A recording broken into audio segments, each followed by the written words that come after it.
Welcome to the Fantasy NASCAR podcast. I am Pierce Dietrich. You can follow me on Twitter at Race for the Prize. You can also go to racefortheprize.com. That's where you can get information about getting access to the Fantasy NASCAR spreadsheet. All the data that you need to build better lineups and to thoroughly enjoy the Fantasy NASCAR process. The Clash, the Daytona races, all 3 series, Atlanta 3 series, Las Vegas 3 series, projections, practice laps, past results, advanced metrics, optimizers, mass century tools. It's a very simple transaction. PayPal, Venmo, Cash App. Simply send me $30, and then wham bam, you'll get an email saying you have access to the Google spreadsheet, and then you can go through all the data, like the data we're going to go through today, which is we've got salaries for the Clash. We've got meaningless salaries for the Clash. But hey, let's pretend for the sake of the podcast that these salaries are significant, that salaries in this exhibition race mean something. And we've discussed this in previous podcasts, and I'll discuss it again, why we kind of have to go through some make-believe when it comes in terms of salaries and for the sake of the pod.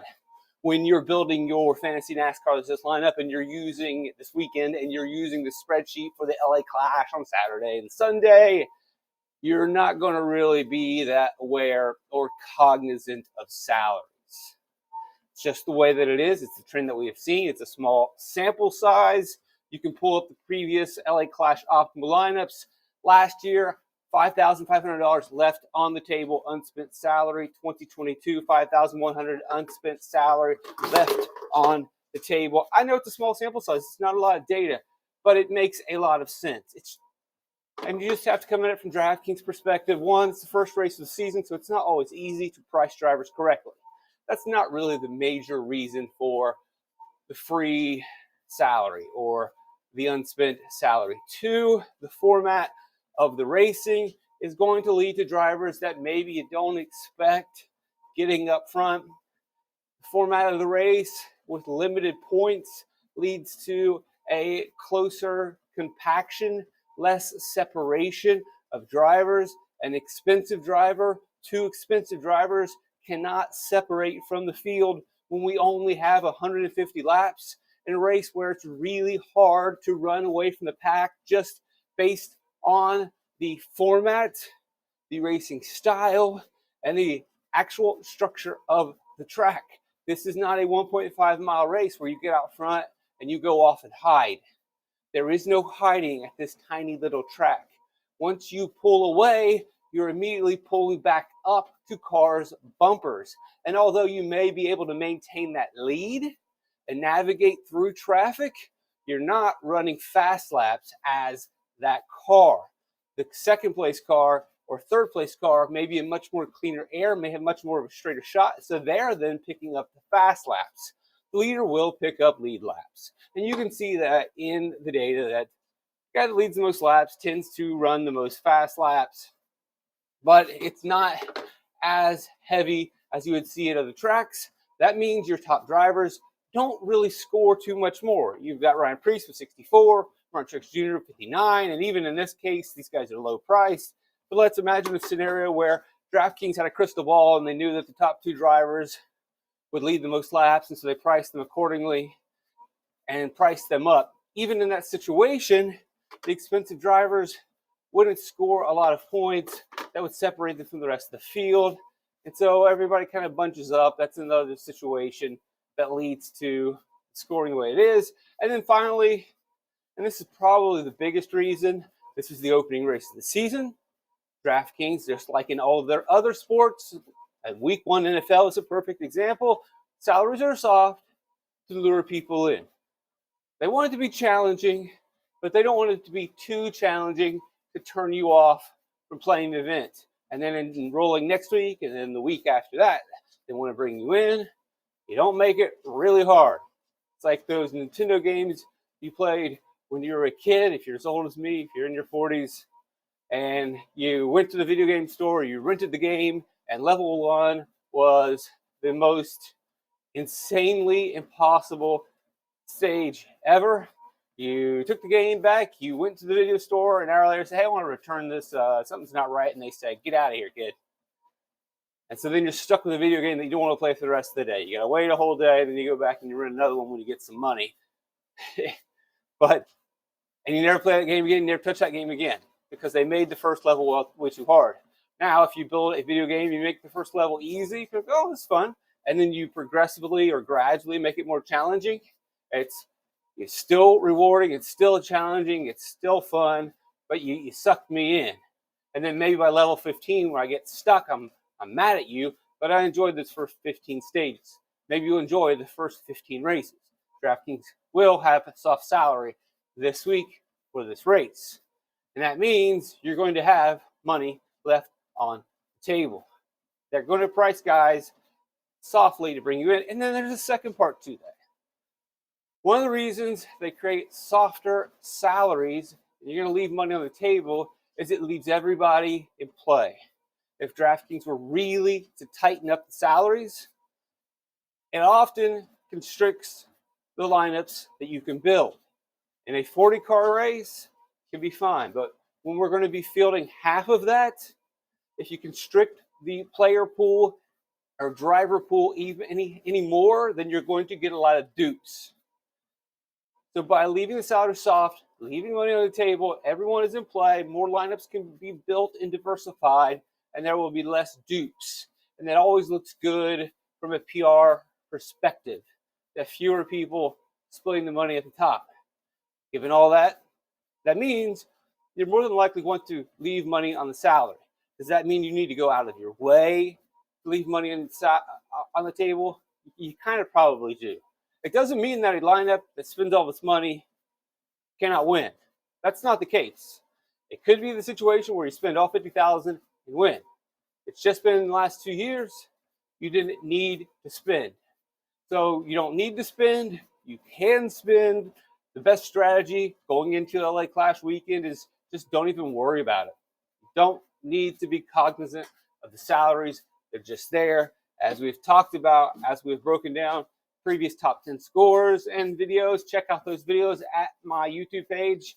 And as we've talked about in previous podcasts, the optimals, top 10s, you don't spend all of your money. What we're really focusing on is finishing position. But on the blinders, you don't have to worry about salary. You just don't. And even when it comes to place differential, we'll take it.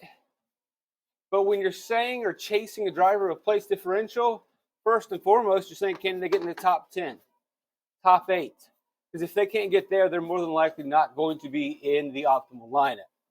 So you'll take the place differential with the finishing position, but I'm not directly chasing place differential. I'm directly doubling down on finishing position. That's where most of our points come from. And if you can get an 8th place finish, you're more than likely going to end up in the optimal lineup. Kyle Busch with 42 points was optimal. Kevin Harvick with 49 points was optimal. See it up here. You don't need that many points. 36 of Busch's 42 in last year's Clash race, those points came from finishing position. 34 of Harvick's 49 came from finishing. Yes, he got place differential, but the place differential came along with the top finish. Busch got some hog points, but that all came along with the finishing position. If the driver that you are thinking about putting in your 6 slots does not seem like a top 10 driver, does not seem like they're going to finish up there, I don't know if I want to play that driver. I don't care if he's cheap. I don't care if he's expensive. Is he going to finish up front? Now, in terms of hog points, yeah, I'm going to try to do my best. Predict. First place you're probably going to look is just drivers that are starting up front, drivers' track history, drivers' history at maybe comparable tracks. Practice laps are going to be one thing to look at, although, as I've discussed in previous podcasts, and you can see this on the spreadsheet, Ryan Preece is the perfect example of going over this point, that practice is not undefeated. It is not the perfect metric. There is not a perfect metric. There is not a perfect indicator, market indicator, or predictor of what will occur in the LA Clash or in any NASCAR race for that matter. Some weeks practice is more significant than others. Some weeks practice is less significant than others. Sometimes right there in that Goldilocks zone. And that is a good thing. Why is that a good thing? We've discussed this in previous podcasts. Sorry for repeating myself. But if all of the stats and spreadsheets work perfectly to predict the future, then the big whales, the big sims, the big projection sites would use those highly predictive stats, punch them into computers, build 150 lineups, and win every week, like they do in the NFL and NBA and MLB, where the stats may not be perfect, they are highly predictive. And all the player simply needs is an account at a website and cash. It's not really down to their decision making. It's not really down to whether they love the sport or not. It has really nothing to do with it. It's, did you buy a subscription? Cool. You have access to this simulation. Press go. All right, it ran the simulation. Now upload that CSV file. You're done. That was a fun 1 minute of your life. If that's your thing, that's your thing. Especially if you're winning money, then that's an awesome thing for you. Good job. Congratulations. I do not resent you one bit. But I believe a lot of people listening to this podcast love NASCAR. They love breaking down NASCAR. You like going over the ins and outs, doing the stats. That's why you've got the spreadsheet. Now, you can't do that, the sim thing, so much, or it's just not as successful. And imagine you're going into this weekend, you got your sim tool, and you're going to enter 150 lineups. You're going to do it for NASCAR, you're going to do it for NBA. Are you going to use a computer projection that's accurate, or are you going to choose the one that's highly inaccurate? That's NASCAR. You go with the accurate one. And that keeps a lot of the whales off our shores, keeps a lot of the sharks off our shores, and we can play, and we can hand build, and we can only do that because practice is not perfect. Practice is not perfect. You don't want practice to be perfect. I hear people complain about, oh, the data doesn't, good. I don't trust the data, good. Well, it's not going to good. It's what we want. We don't want it to be perfect. We don't want it to be easy, or the computers will do it. You want to be able to outwork someone. We don't want to be lazy. We don't want to phone it in. All right. Like we were saying with Priest, not fast in practice, but puts down 6 fast laps, points, laps led, points at 11. And the theory behind that, especially for this race, is, when Kyle Busch is the 4th fastest on the 15-lap run, that's running the preferred groove. That's running the bottom line. When Martin Truex Jr., because Stone Cold said so, second for Martin Truex Jr. on the 15, second on these 20 laps. You know where he ran most of those 20 laps. You know where he ran those 5 laps. On the bottom, on the racing line, on the preferred groove. So sure, in the scenario, in the situation that you get to run the line that you want, you're going to be fast. That's not racing. Now, for Truex, it did more so end up that way because he was up front the entire race. But for everybody else, you're not going to be able to constantly run the bottom. And even if you are, there's cars in front of you, slowing, speeding, slowing, getting in your way, making things trouble. Priest, perhaps, may not have been the best at running the racing line, hitting the apex. But when it came time to run the outside, to be able to make moves, he knew what he was doing, and he got out front. That's a situation for this week. That's not always going to be the case at intermediate tracks. This conversation we just had, probably not as big of a deal.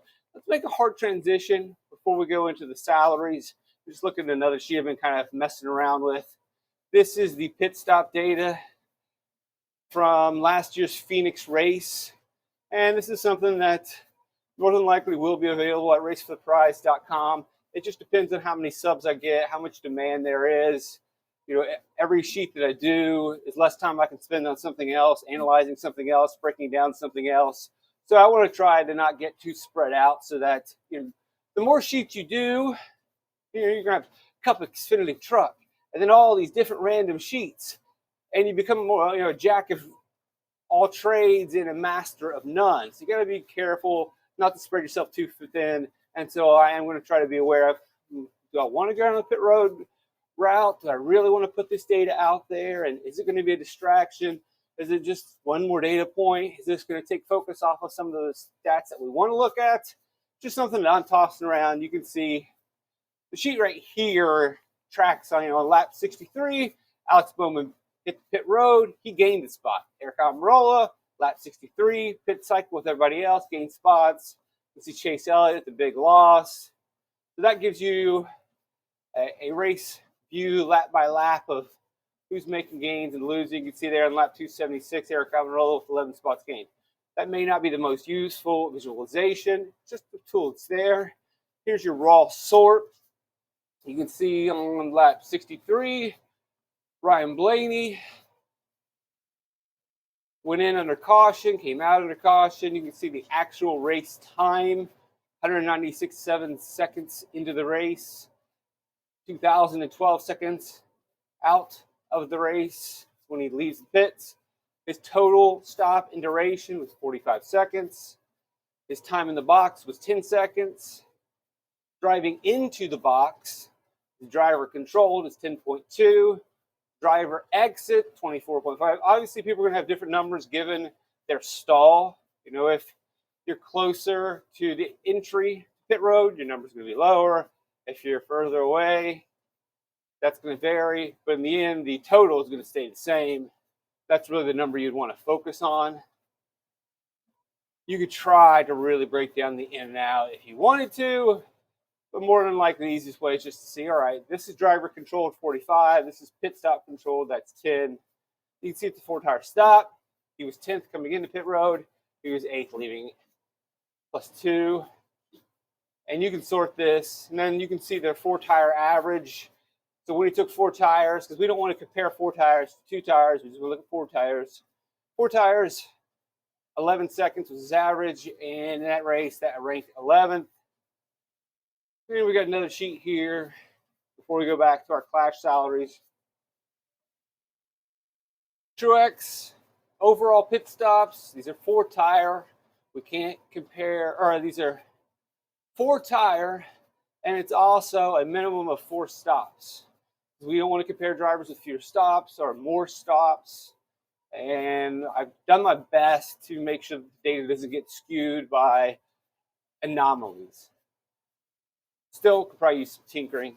The spreadsheet can always use some tinkering. Martin Truex Jr., on average, was the fastest in his box at 10.4. His best was 9.7. That wasn't the fastest. The fastest was Chase Briscoe, had a 9.3 stop. His worst was 11.8, and that was 8th best in terms of limiting mistakes. And then we can look at also total time on pit road, where we see, all right, this is actually the total time period in pit boxes on the day. So if we added up his 5 pit stops, that was 51.9 seconds. You can see it gains him a whole second on Ryan Preece, who's the second fastest.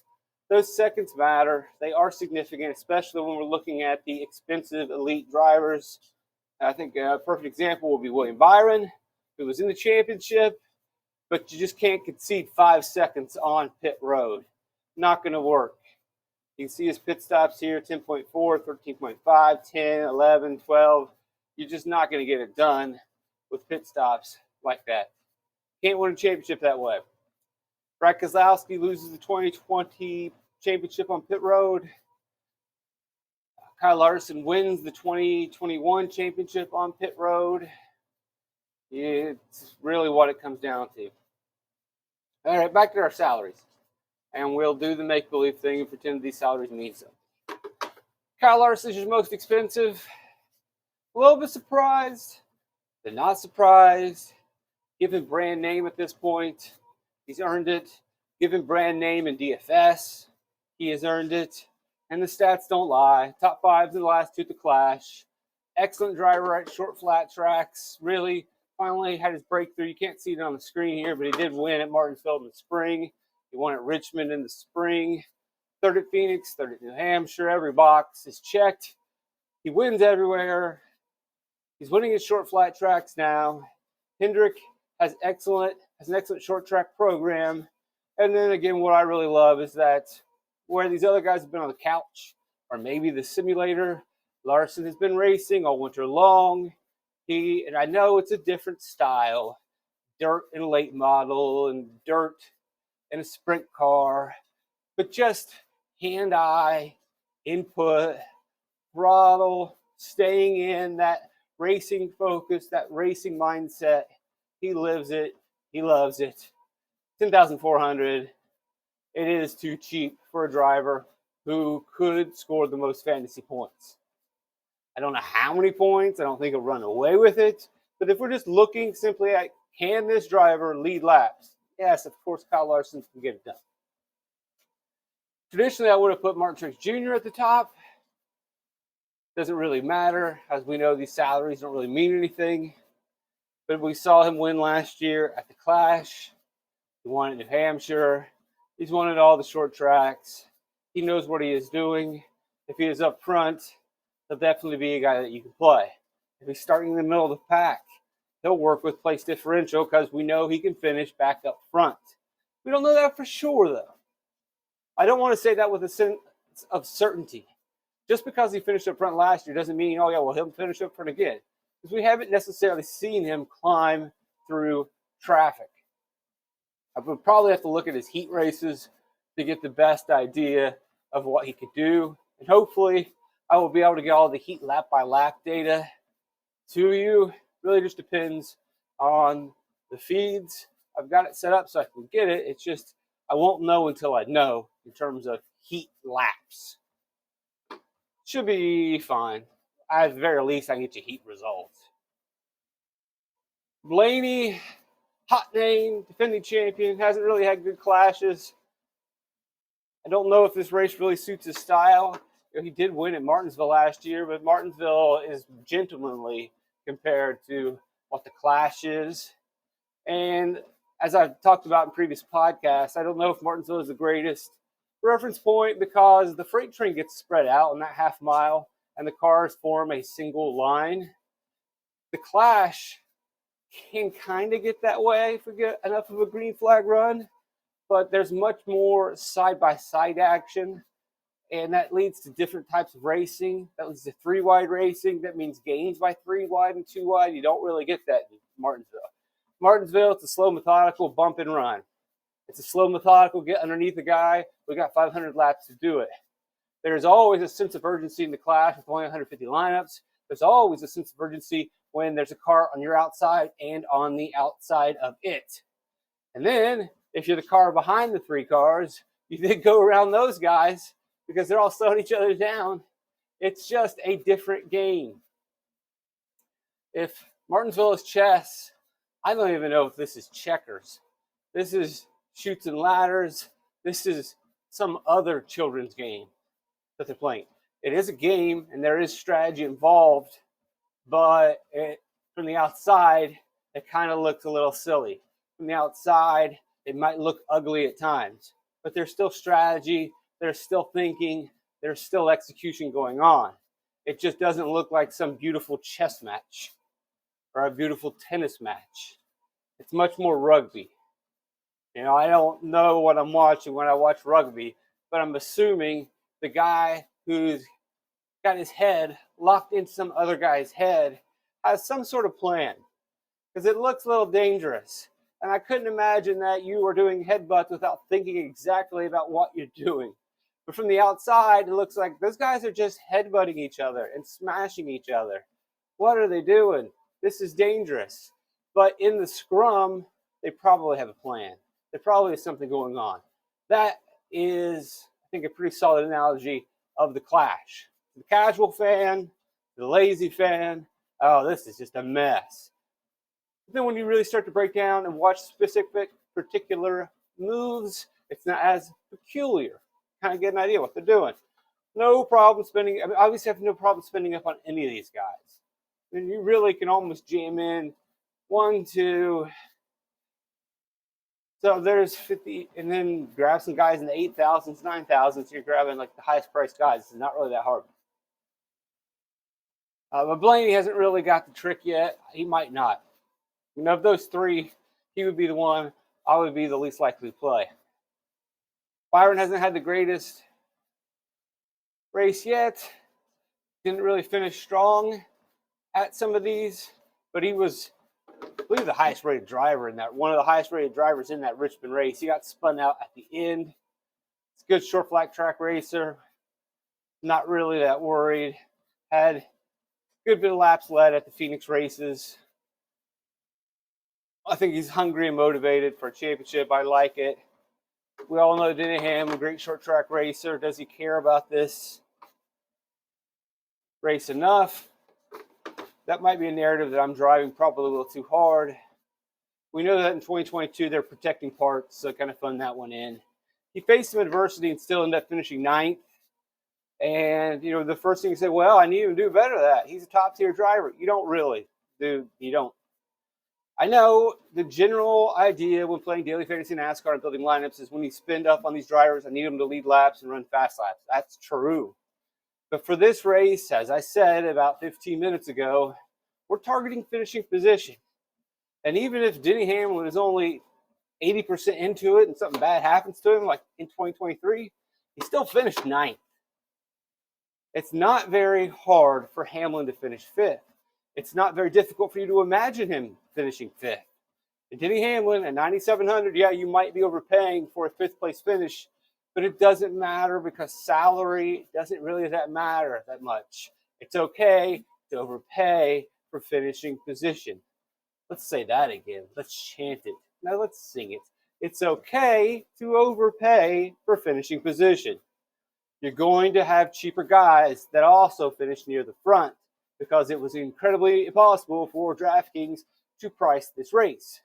You've got money to overspend. You got money to play around with. You do not need to be frugal. This is no time for austerity measures. Spend it. Be the highest bidder on Denny Hamlin. The only small concern is that he goes into this race and is disinterested. Kyle Busch likes this style of racing. It suits his style of racing. He should be there. We don't know how many years are left.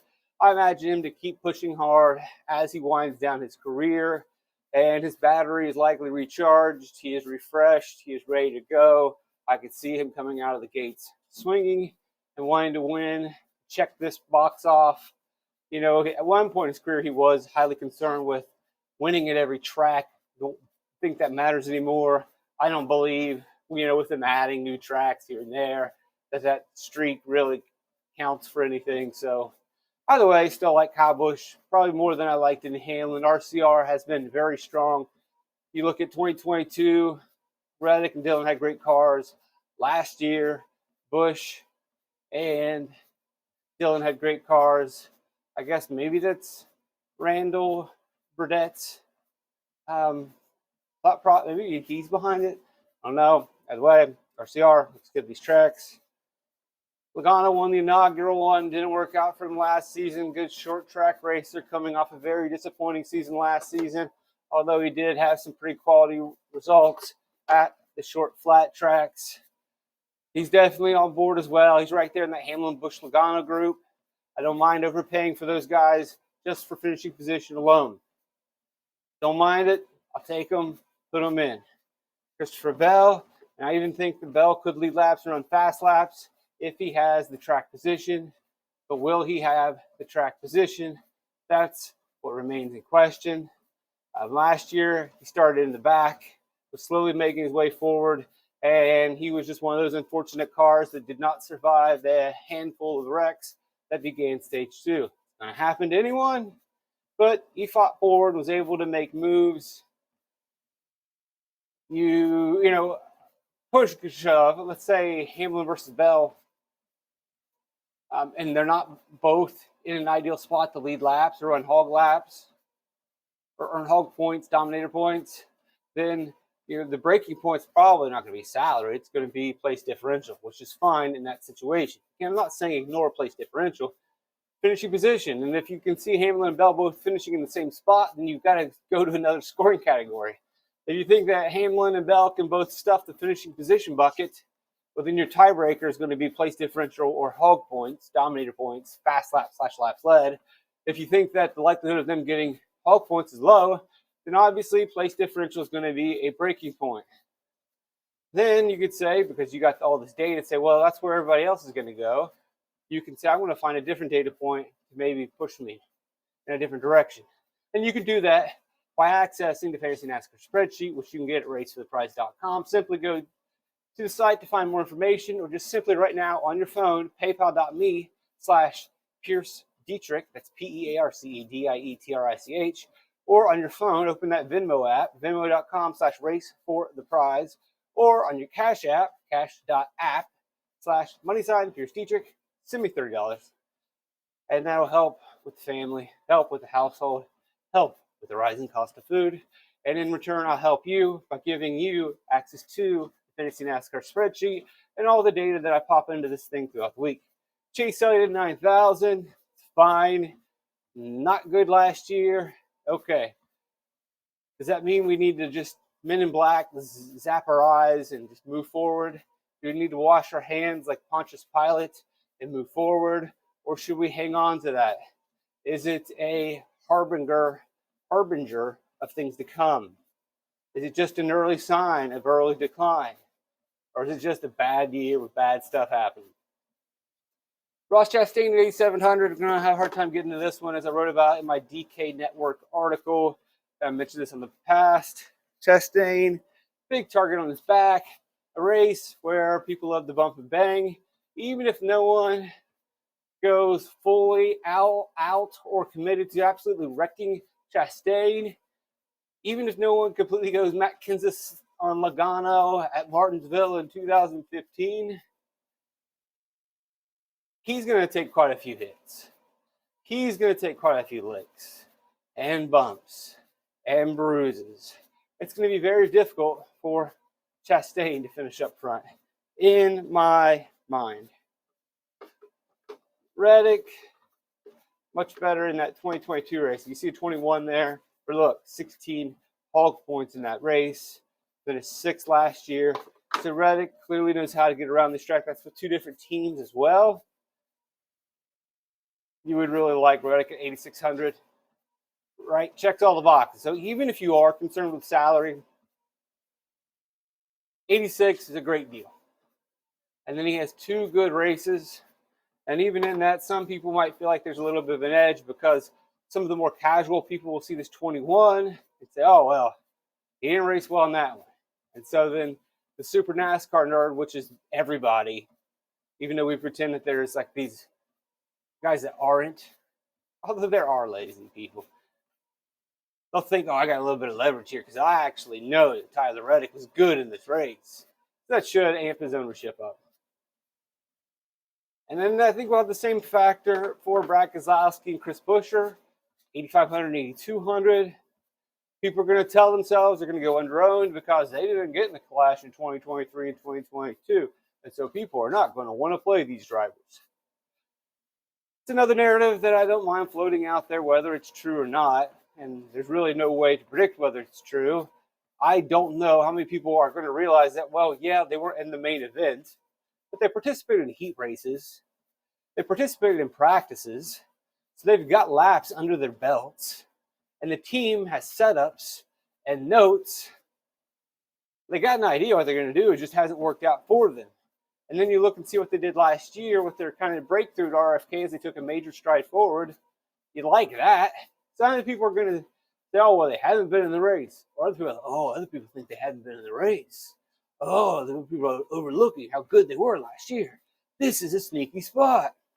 Could be. The salary is very affordable. They're going to slot into basically any lineup at that price tag. Bowman's going to slot in as well. Finished 4th last year. Yeah, he benefited from the cautions. But once he benefited from the cautions, he maintained his position. We know he has good track history. Wins at Martinsville. Wins at Richmond. Again, similar to Elliott, maybe not the best season last year. But Bowman knows how to get around this track, obviously, and maintain position. He's cheap. Priest is 7,800. I've talked enough about Priest this week. I don't, it's just like, how much more can I say about Ryan Priest? Some people may come in saying, oh, 78 is too high for Ryan Priest. Maybe that will lower his ownership. But price doesn't matter. Sure. You zoom out, $7,800 for Ryan Priest seems like a lot. But is it really a lot for this race? No, because there's no such thing as a lot. The highest priced driver is $10,400. We leave $5,000 on the table. Even if Ryan Priest is $2,000 priced too high, which that's pretty excessive, but even if it is, let's say, oh, Ryan Priest is more of a $5,800 driver. What are you complaining about? You have $5,000 left on the table. You still will have $3,000 just with an overpriced Ryan Priest or whatever. You can do the math. You figure it out. I think Bo Wallace is underpriced at $7,600, given that he really ran what top 10 driver at the short flat tracks that mattered. Remember last year, 22nd, but he was going to win the race till he got punted. Ty Gibbs, $7,500 for a JGR car. He got wrecked early in last year's race. He was moving forward. Can he get a top 10? So that's where we get into the point down here where what you're really asking yourself, I guess we're semi-cognizant of the salaries. But what we're really saying is, can Ty Gibbs get a top 10, top 8? Probably can top 10. Top 8, we are pushing it. So I don't know if I'm that crazy. Same thing with Chase Briscoe. He can be close to top 10. Top 8, we're pushing. Josh Berry, all bets are off. We don't know what to expect from him and Rodney Childers. There could be a scenario where, like, wow, I really think he can get top 10 in this car. And there could be a scenario where, he is a little bit lost. No way, pass. Austin Dillon, yes, he can get a top 10. Eric Jones, it's going to be really interesting to see how these Legacy Motor Clubs look in a Toyota. Their first race. We know they struggled last year throughout the season because they were a lame duck organization, switching orgs, manufacturers.